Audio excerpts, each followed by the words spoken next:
A lot of weather to talk about as we close out our work week. The rain begins for many of us by tomorrow morning. We'll start to see the impacts of that, and it continues through the weekend. But today, first, let's focus on how nice it was. We did see temperatures in the mid-50s here in the Southern Valley Lakes country for Fergus Falls and Detroit Lakes, also in that same realm. Baudette, 53 degrees. Notice the blue colors up here. We were in the 30s for much of the day near Langdon to Cavalier. Some snow melting off the ground there.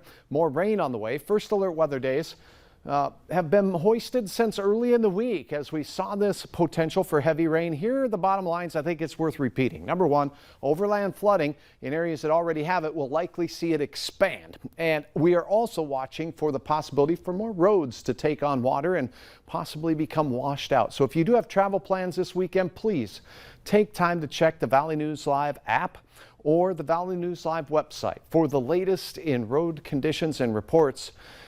And also, we will see going into next week possibility of a few of our rivers taking on another crest as the water works its way through the system. Right now, still enjoying quiet conditions, 10-mile-per-hour winds and temperatures in the mid and upper 40s in the FM area.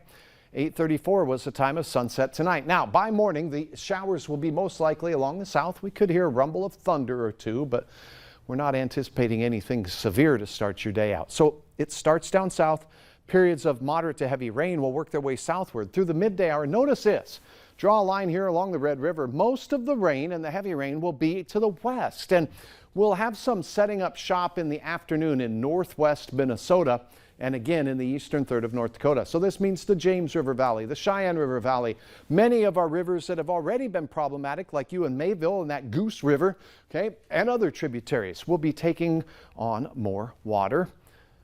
Temperatures near 50 and quiet here in the Lakes country, but the rain continues all day long here in the Red River Valley of North Dakota into northwest Minnesota. Now, as we go to bed, here comes the next batch, and Saturday looks long and soggy.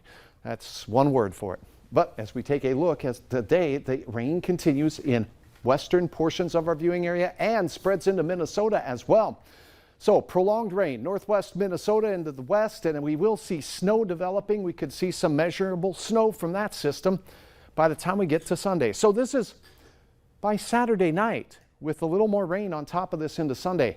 Northwest Minnesota, the Devil's Lake Basin, straight south through the Cheyenne and James River Valleys and the southern Red River Valley. We'll see quite a bit of rain, a little less as we look into Lakes country where we could get a third to an inch of rain. 1 to 3 inches of snow, shovel trouble by Saturday night in the Devil's Lake Basin. Right now, 39 in the Devil's Lake area, 47 though in Thief River Falls. As we look at the satellite and radar, a few thunder showers in southern Minnesota and some rain showers. That's where everything's coming from by morning. Soggy, especially in the midday hour and beyond here in the FM area. We could see some periods of light to moderate rain, but the heaviest will be to our west and to our north. Will be big winners in the precipitation department as we head into Saturday. Thanks so much for all of your photos. This is a dandy. Here's a look at that Saturday, first alert weather day. Again, temperatures really dropping on Sunday as the north winds take hold, and our rivers will continue to see the impacts of the precipitation well into next week, and we'll keep you apprised of all of that throughout. Average high now over 60. We're nowhere near that on our 7-day. I know, we've been working, we've been asking, write letters, but we'll see.